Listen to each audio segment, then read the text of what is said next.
Bueno, vamos a ver.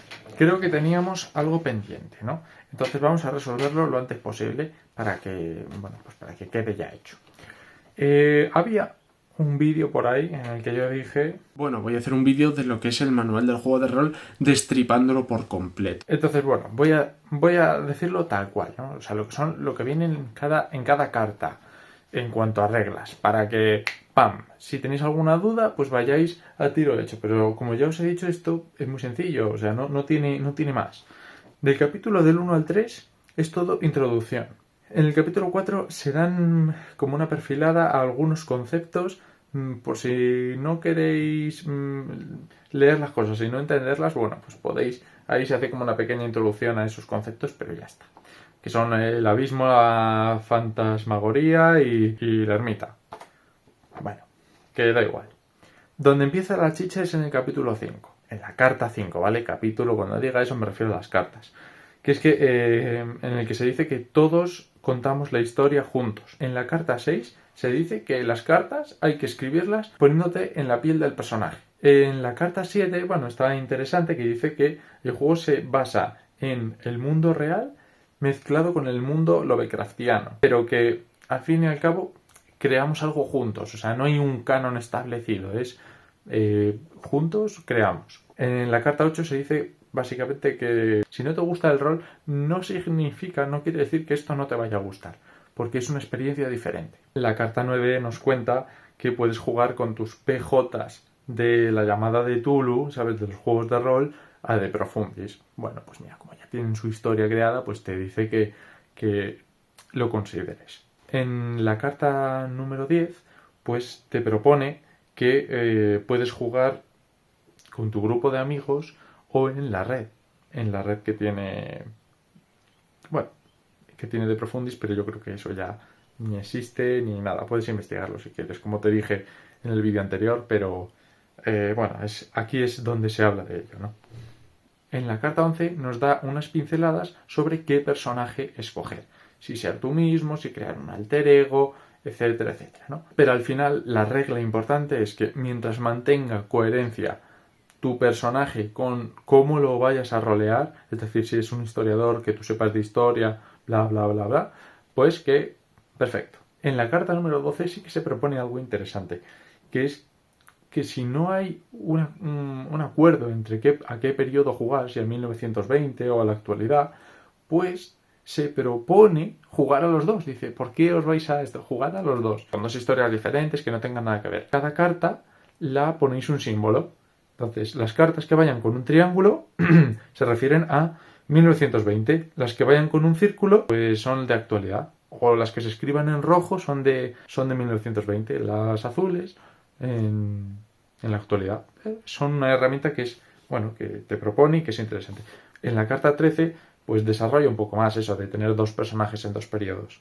En la carta número 14 se habla de la región, el país. Entonces tiene que ser uno en el que estéis familiarizados. Si elegís Chicago, pues a estudiar Chicago. Tienes que estudiarte qué había ahí, sus zonas, los parques, porque tiene que ser rico, tiene que tener coherencia todo, ¿no? Porque si no las cartas no van a tener gracia. Tiene que haber coherencia, entonces te lo tienes que estudiar. En la carta número 15 habla de el estilo. Nada de correo electrónico. Aquí como que se prohíbe. Dice, no juguéis, por favor, no juguéis por correo electrónico. Jugar por carta. Es muy diferente. ¿Por qué? ¿Por qué se dice esto? Es que es el mismo debate que el rol online y el rol en físico. Siempre es mejor en físico. ¿Por qué? Porque está ahí el contacto social, el contacto con lo tangible. Y eso es un recuerdo. Te quedas con las cartas. Oye, que lo quieres hacer por correo electrónico. Realmente, para mi opinión, está bien. Pero de lo que habla este capítulo es que vas a disfrutarlo mucho mejor si es por carta. Además, puedes hacer muchas más cosas en un folio que en un correo electrónico.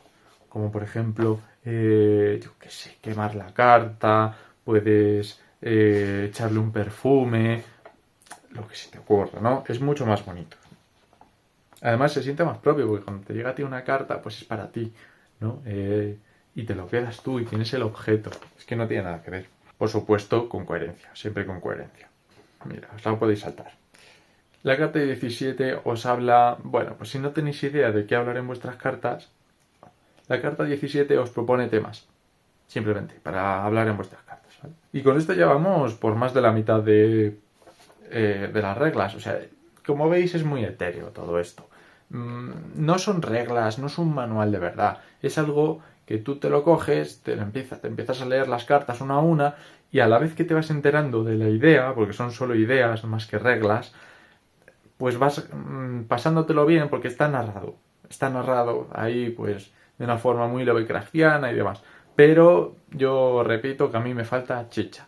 El autor lo mismo, no quería poner tantos límites, pero claro, luego tú a la hora de jugar los vas a tener que poner porque tiene que haber un convenio, ¿no? de ideas entre los jugadores, a mi parecer, ¿eh?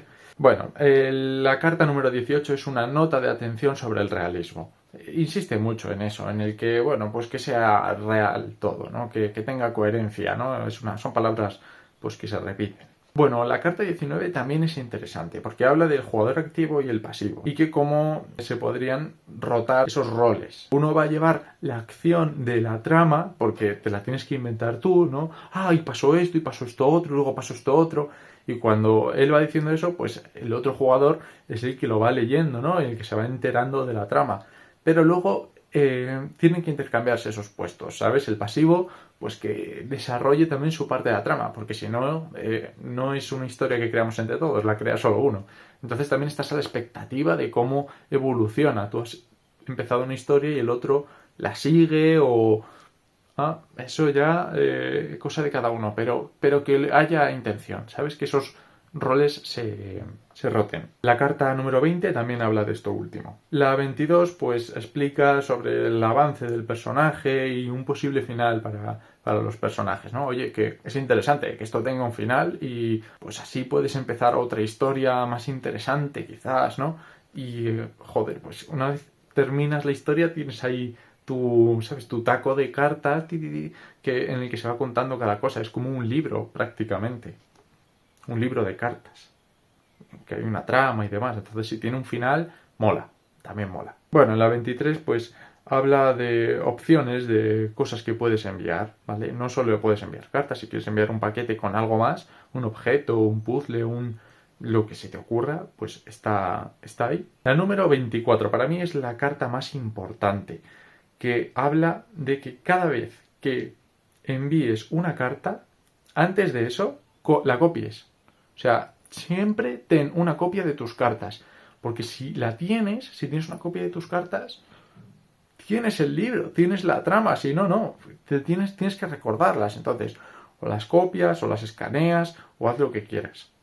Pero ten una copia. Las cartas 25 y 26 os dicen cómo interpretar la realidad, porque si estamos viviendo en nuestro mundo, cómo interpretar la realidad con un filtro Lovecraftiano. Es decir, que si tú estás tu día a día viendo las cosas, pues que las traspases a qué podría ser, ¿no? Como si tuvieses una mirada de conspiración o con un poco de fantasía para alimentar tus cartas, ¿no? Y el 26 pues te da algunos ejemplos de esto. Está bien. Si no tienes, no imaginación, pero si no tienes idea de qué contar, puedes contar lo que te ha pasado en el día, pero dándole una vuelta conspiranoica, ¿no? Ahí Lovecraftiana, diciendo, bueno, hay ejemplos. Así que si quieres ver exactamente de qué estoy hablando, pues te vas al capítulo 26, la carta número 26, que se llama El horror en tu ventana, y te lees ahí los ejemplos de lo que estoy hablando. La carta 27 te la puedes saltar. La carta 28 va sobre hacerse preguntas a uno mismo para desarrollar qué puedes contar en las cartas. Y la última carta, pues es el final que hay en toda la narrativa de las cartas que hay en este documento. Así que bueno, si te interesa, tiene un final todo este drama y pues te lo puedes leer. Oye, eso sería todo. Yo con esto zanjo mi deuda con el pasado, ¿no? Que dije que iba a hacer ese vídeo y aquí está. Voy a hacer más. Ahora sí voy a hacer más. ¿Cuándo? Bueno, pues cuando se pueda. Pero va a haber más vídeos sobre cómo jugar a juegos de rol. Así que si los estáis esperando, van a llegar. Muchas gracias. Muchas gracias.